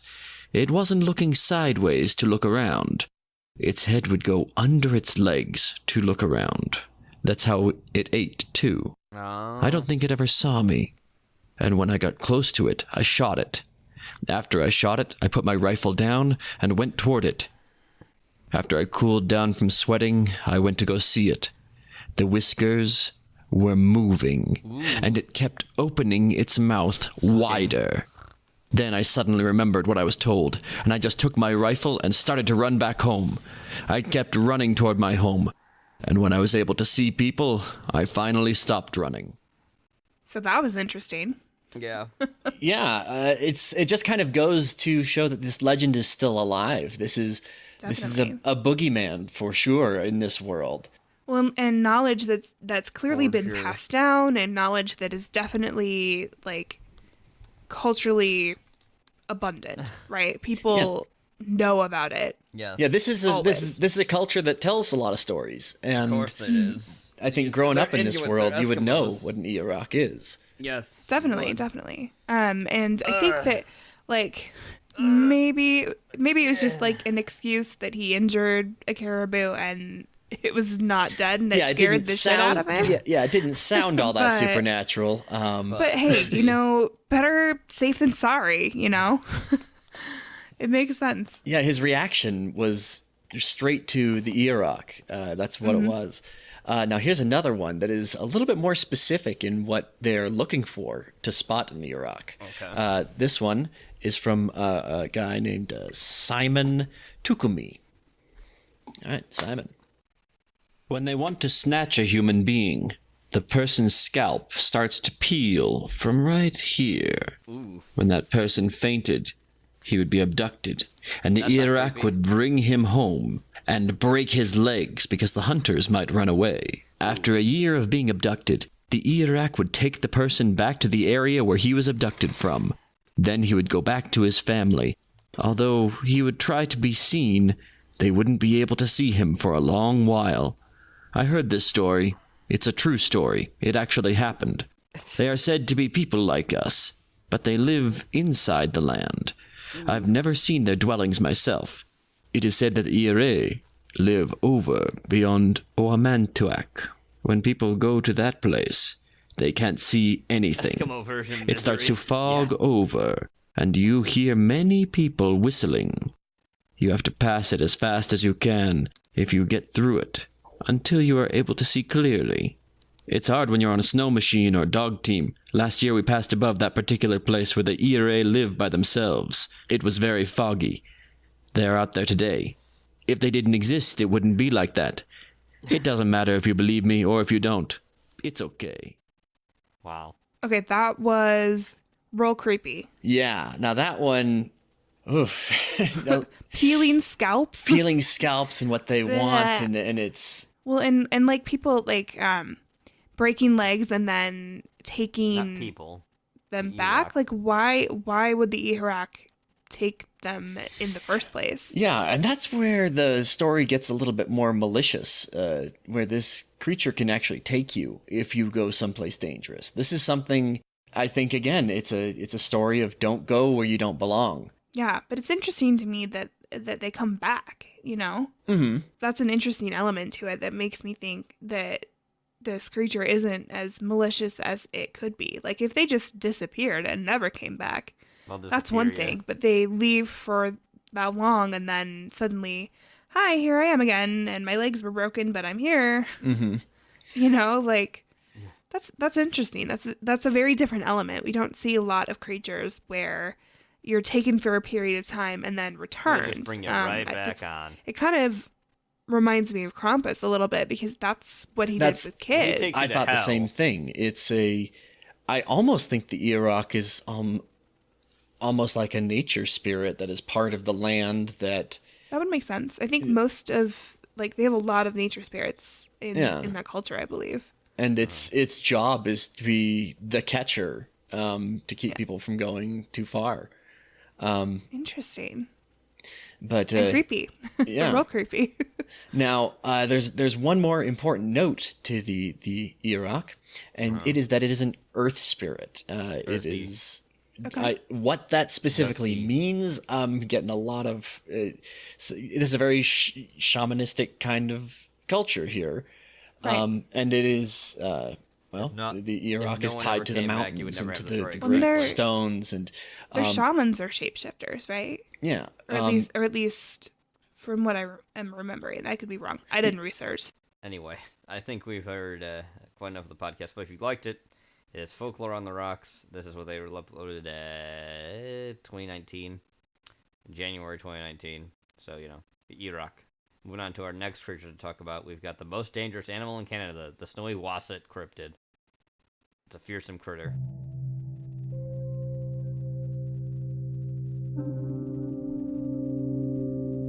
There's also the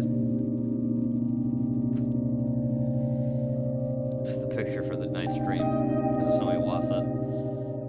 A group of surveyors encounter an indigenous local while they are staking out cut lines. The group strikes up a conversation and one of the surveyors notices the local's canoe. It's made from an animal's hide that is unfamiliar to him. The man regales the group with a tale of the elusive and fantastical snow Wasset.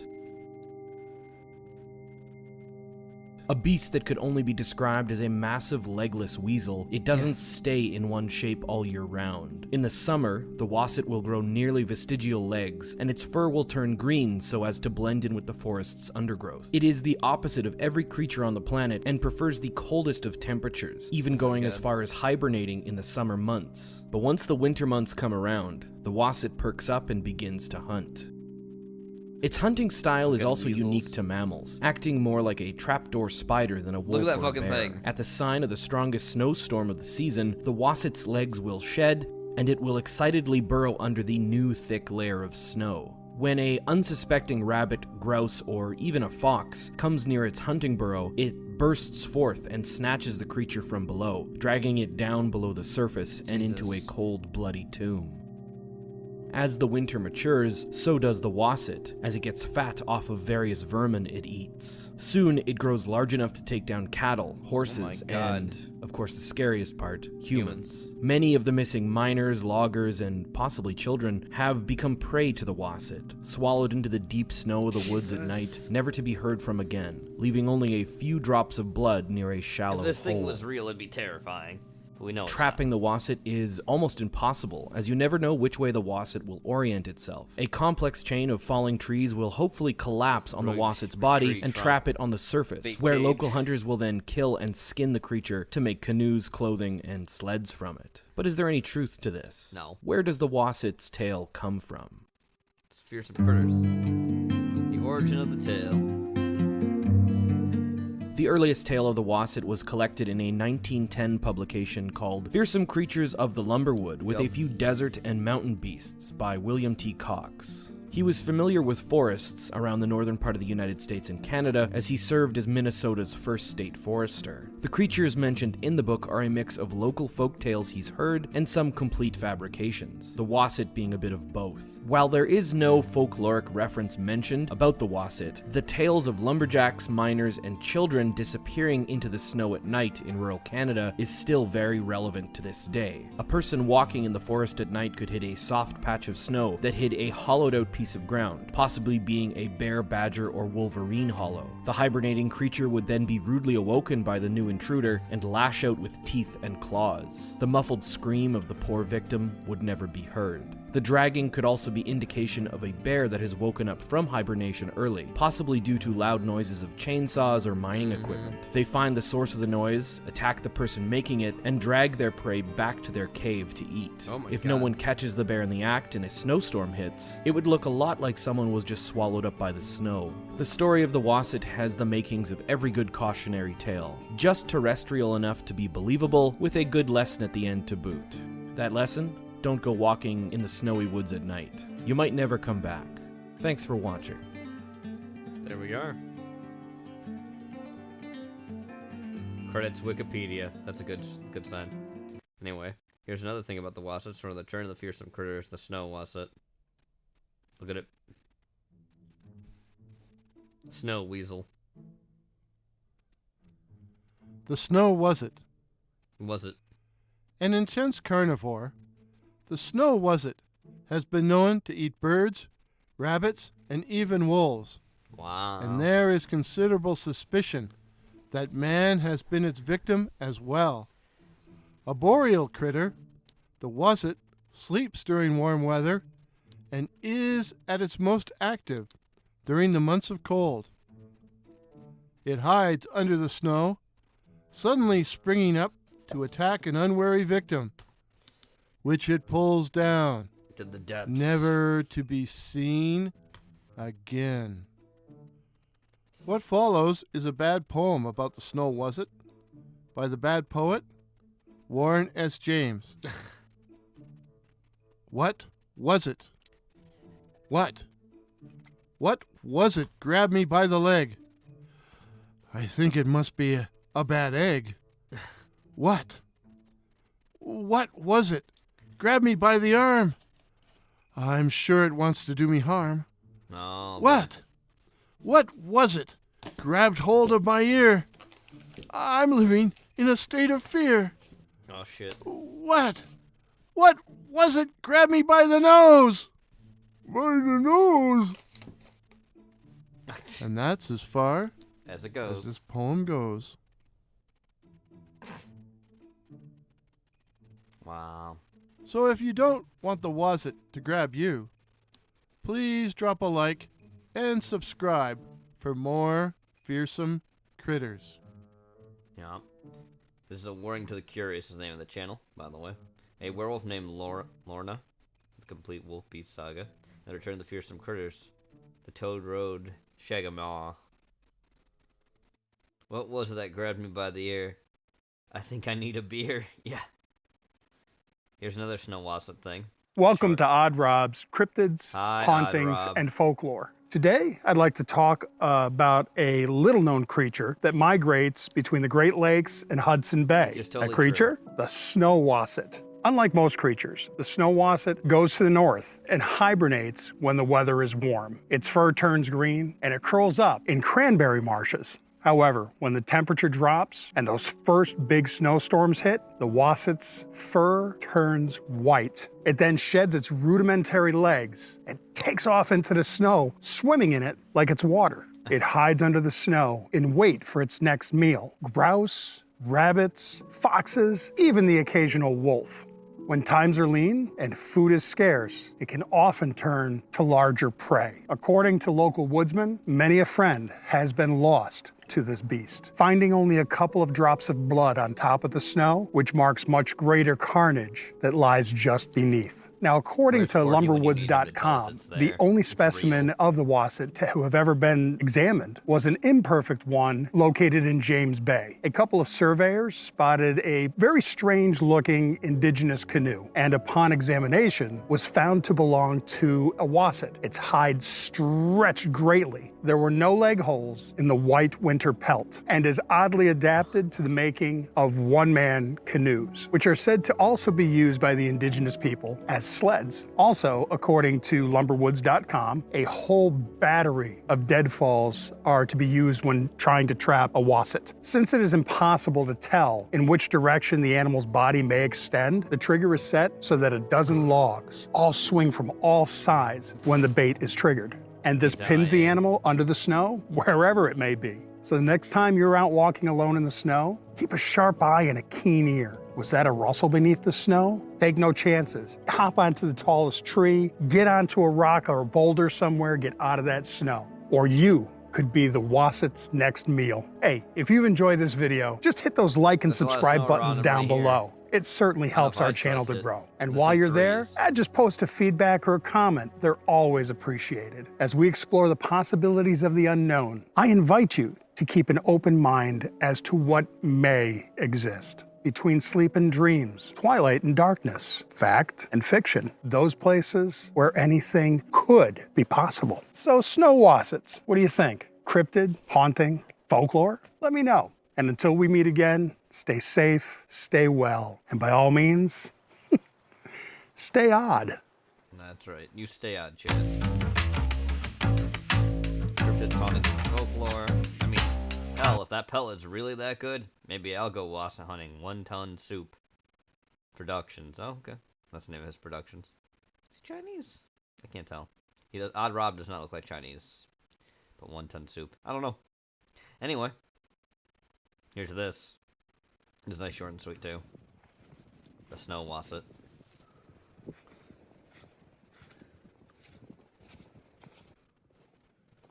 We've got one more video after this, then we'll be done tonight for the Eerie Hours.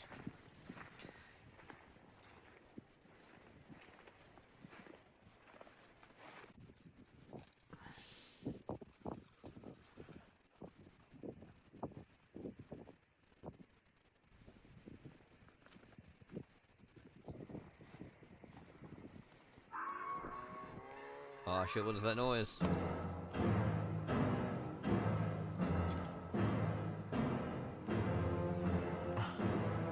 Wow, he really got that knife out right quick.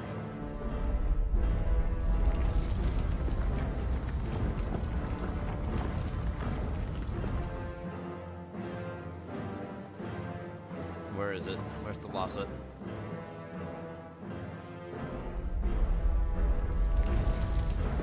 Drummers.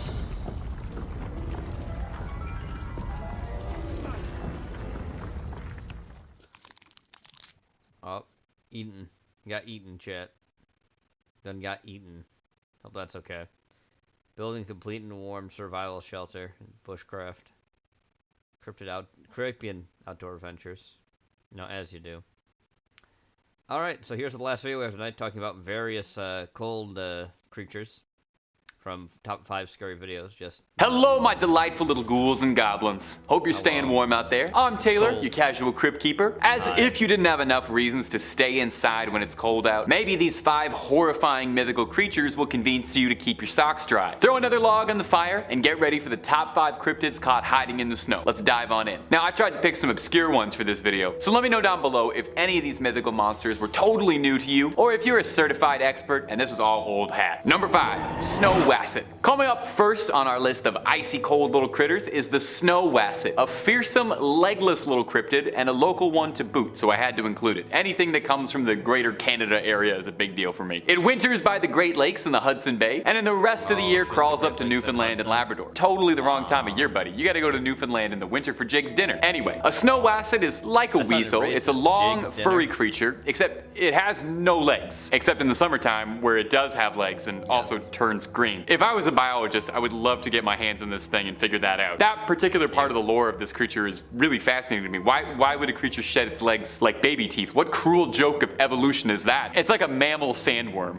Anyway, I gotta move on. When it's in its legless, winterized form, it burrows deep beneath the snow and ambushes its prey by surprise and drags them into the frozen underground. Absolutely horrifying. A frozen, legless, furry little snake is not pleasant by any definition. A wasset is said to be 4 times as large as a wolverine and 40 times as hungry, requiring a vast amount of meat to keep it sustained. Doesn't shed enough calories shedding those legs. I'm sorry, I don't know why I'm so hung up about this, my ghouls, but I am. Maybe it's because there's not actually that much information about the snow wasset out there. Sightings and stories about it date back mostly hundreds of years, and there haven't been too much buzz about them ever since. Perhaps they're extinct. Or perhaps they've all just burrowed under too deep where I can't see them. Either way, the only thing that really stood out for me is they turn green and have no legs, so I'm gonna keep banging on that. And hey, when it's this cold outside, what do you really need to go out for? Stay inside, order some food, turn the heat up, and keep watching Top 5 Scary for the rest of the night. And while you're there, maybe think about tossing a subscribe your way. It's not too much trouble. Number 4, the Nucklavi. Coming up next on this list is the Nucklavi, a cryptid that I had never heard of before researching for this video. So I hope it's new to you too, and you get to learn something cool. The Nucklavi is an old Nordic myth, a demon of the sea appearing as a horrifying, demonic, part horse, part man, part thing hybrid. Seriously, this thing is disgusting. It looks like somebody glued a bunch of leftover horse parts and man parts together, and it's completely skinless, leaving its exposed flesh to all the elements to see. Kind of looks like one of those behind the scenes videos of how they make McDonald's chicken nuggets, you know? The Nucklavi is said to be trapped in the sea during the warmer months of the year, and then come winter is set free to wreak all kinds of havoc. This thing is pure evil, destroys just by breathing. The horsey head part emits toxic fumes just by opening its wretched maw, and this vapor causes crops to wilt, people to fall ill, and drought soon follows after. I see why they keep this thing locked up for most of the year, because it kind of sounds like a royal nuisance. It's thought that the Nucklavi was first created by old Nordic storytellers as a way of rationalizing and explaining away things like drought and plague destroying the harvest. It's much easier to put a face to your problems, and when that problem is a wretched flayed horseman, it's easy to get angry at that. When stories of the Nucklavi were told, it was thought to be so evil that its name was always said in a hushed whisper for fears of speaking too loudly of it could attract its attention. Oh, I wish I knew that about 2 minutes ago. I just said its name like 16 times very loudly. It's said that if you were ever to encounter the dread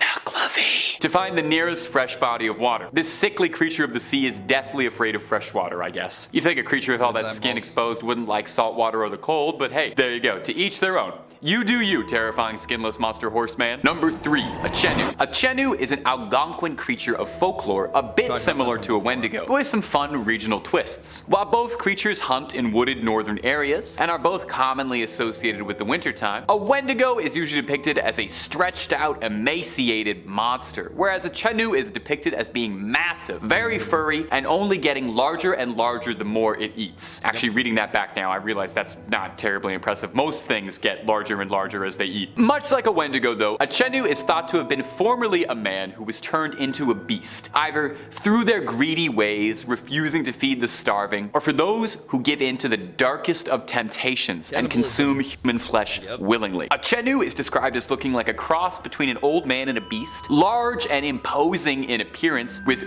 big chunks of their own flesh missing, possibly self-inflicted. They cover themselves in the forest, hiding themselves with leaves, bark, snow, pine needles, until they look like a horrible lint roller of the woods that walks upright. Interestingly, unlike a Wendigo, it's thought that the process of turning into a Chenu can actually be reversed. There's some good news. In some folk tales, the way to cure a Chenu is a special medicine that can cause them to vomit up their frozen heart and vomit up the flesh that they've consumed, causing the afflicted to revert back to their human form in a sight that is no doubt disgusting for everybody. But if this isn't possible, if you don't have this medicine on hand, or it's just not feasible to trick a Chenu, you can also get it to eat salt, which will apparently melt it from the inside. Poor Chenu. You're forced to live a tormented existence as a snow monster, isolated from your former friends, doomed to hunt on your former species, consuming only the darkest meat available, and you can't even order a little bit of salt for your dinner, eating a totally flavorless diet. I got nothing but sympathy for you, Chenu. Number 3, Kamataichi. I think it's really fascinating what each culture's cryptids look like, you know? Each culture creates creates cryptids, and they all put their fun little spins on it. Whenever I get to make these videos, I learn all sorts of really cool mythological stuff that I'd never heard of before, and I sincerely hope you get that out of these videos too. I'd never heard of this next one, the Kamataichi, but I am obsessed with it now. Coming to us from Japan, this yokai, which is like a Japanese type of demon, appears like a weasel except with razor-sharp, sickle-like claws, like a real-life Sneasel from Pokemon. I'm actually amazed there's no Pokemon directly based on a Kamataichi. They seem like perfect for it. They have spiny fur, similar to a hedgehog, like prickly little needles, but they bark like a dog, and their claws could not be any sharper, and they're sickle-shaped. And also, a lot of depictions of them are downright adorable. These funny little creatures are extremely lightweight, and have learned how to ride the currents of the wind to travel. They honestly sound kind of like radical in like a California surfer way. The legends of the Kamataichi come out of the Chubu region of Japan, when vicious cold winds were so powerful they would cut people down directly. And these legends would take the form of the spirit called the Kamataichi, which was the winds themselves as this furry little miscreant. It would attack at your legs, causing you to fall down, exposed and helpless, while it sucked at your blood. It's said that no blood occurs from their woundings because of this, as a Kamataichi moves so quickly and sucks it all up. That's almost considerate of it, doesn't leave a stain. These creatures move so quickly, and they're so good at hiding, that they're apparently completely invisible to the naked eye, appearing as nothing more than a sharp, freezing wind on your skin. Amusingly, there's some debate as to whether or not a Kamataichi's true origin is actually nothing more than a silly pun. There's a stance samurai would use called a kamaitachi, translating loosely to sword stance, which would explain,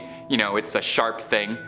I don't know where the stance comes in, but it's sharp. However, there are legends all throughout Japan, throughout many, many regions, all telling stories of creatures that ride the wind and attack humans, and the sickle weasel remains among the most popular and among the most adorable. Sorry, Kamataichi, you are just so cute. If anybody knows where to get like a stuffed toy of this little guy, please comment under the video. I need to know. Number 1, the Yeti. Coming in at the number 1 spot, a mainstay of any trip to the mountain, the Yeti. I mean, who else could possibly take the number 1 spot on a list about winter cryptids? Maybe Rudolph the Red-Nosed Reindeer. Does he count as a cryptid? I guess he was. Maybe he's more like a mutant. Anyway, a Yeti is an American manufacturer specializing in outdoor products such as ice coolers, vacuum-insulated drinkware, and I'm reading the wrong one. Sorry. Let's do that again. A Yeti refers to an ape-like creature thought to live in the mountains in the Himalayas, standing upright like a man and walking on 2 legs, and is usually pretty big, like 8 feet tall, with long arms, broad feet, and long brownish hair and sunken eyes. It kind of sounded a bit like me, to be honest. While it's pretty common to draw a Yeti as just being like a big giant white gorilla, they're actually pretty different, and most traditional depictions of a Yeti color it with darker fur. They're probably one of the oldest cryptids out there that's still talked about so fondly, with stories of Yetis going all the way back to 326 BC, when Alexander the Great sought out to capture one to see for himself while he was conquering the Indus Valley, although he was told that no Yeti could survive at an altitude low enough to meet him, and Alexander wept, for there were no more Yetis left to conquer. It's got several names. It's sometimes called a Sasquatch, or in the West it's popularly referred to as an abominable snowman, although that's a term by British officers who were stationed in the Himalayas, as no natives to the regions call it that. The name Yeti possibly comes from the Tibetan words Yete, meaning a man-like animal, or from Meti, meaning bear in some Nepalese and Tibetan dialects, which would make a good bit of sense, as it's thought that a number of Yeti sightings over the years that led to it being such a widely recognized cryptid could actually just be bear sightings being mistaken in the frosty air. In fact, there's a theory that Yeti sightings are from hybrid polar bears that had bred with grizzly bears, which has been recorded to happen, just not really anywhere where Yeti sightings are really made, so kinda up in the air. In Sherpa tradition, it's said that a Yeti is a powerful, mystical being, and a Yeti can choose to whom it will make itself visible to, choosing to only appear to those who believe in it. So if you're ever trekking the Himalayas and worried about an attack, here's a little advice for you: just don't believe in it. Although there are a good number of people who believe that the Yeti are an intelligent enough species that just want to be left alone to their own devices, living peacefully in the mountains. Not so abominable after all. Well, my little ghouls and goblins, that's all for this video. Thanks so much for watching. Stay warm, creep on creeping on, and I'll see you in the next one. Oh my god. Top 5 creepypasta make me just leave now for 41 minutes. Anyway, with that, we come to the end of the Eerie Hours, and I hope we've enjoyed this little jaunt into cold weather cryptids and the Inuit, or Eskimo people, and also the Canadian weasel without legs that turns into a snake. Thanks. Hope we all had a good one. I'm going to do a little shilling and then we'll be done. Don't forget the movie caption contest, movie picturing, movie hangman are going on the Discord, so be sure to play those. Don't forget tomorrow in the Discord at 9 p.m. Eastern Standard Time if you join me and Porky for the Boys. We're going to have some more blaxploitation movies to watch, so be sure to tune in for that. And if I'm able to get in contact with Weave and hear from him, there will be a Fans of Fiction, but if not, I'll probably just do another blaxploitation movie watch on Sunday. Oh, and there's another special thing I wanted to mention to you guys, and it's a little early to mention it, but I feel like you should know now. So on March 25th, which will be a Saturday, it's a week before a certain event that if you're a wrestling fan, you should know all about. It's WrestleMania, where me and Genova are going to be hosting what we like to call a Cinemania, where we will be watching wrestling movies or wrestlers starring in movies, and it'll be starting at 6 p.m., and going all the way to like 2 a.m. in the morning, because we're going to be watching quite a few movies, but I think you'd enjoy that if you are a wrestling fan, if you like wrestling stuff. We'll be doing that, especially to get you hyped for WrestleMania. Anyway, with that all being said, I hope you all have a good one, and I will see you, stay warm, be safe out there, and I hope you guys will be good. Yeah. I'm glad I could bring to your attention. I will definitely mention it in the future, too, so if you didn't hear this message before, you'll hear it till we actually do it next month. Anyway, have a good night, everybody. I'll see you guys later. Peace.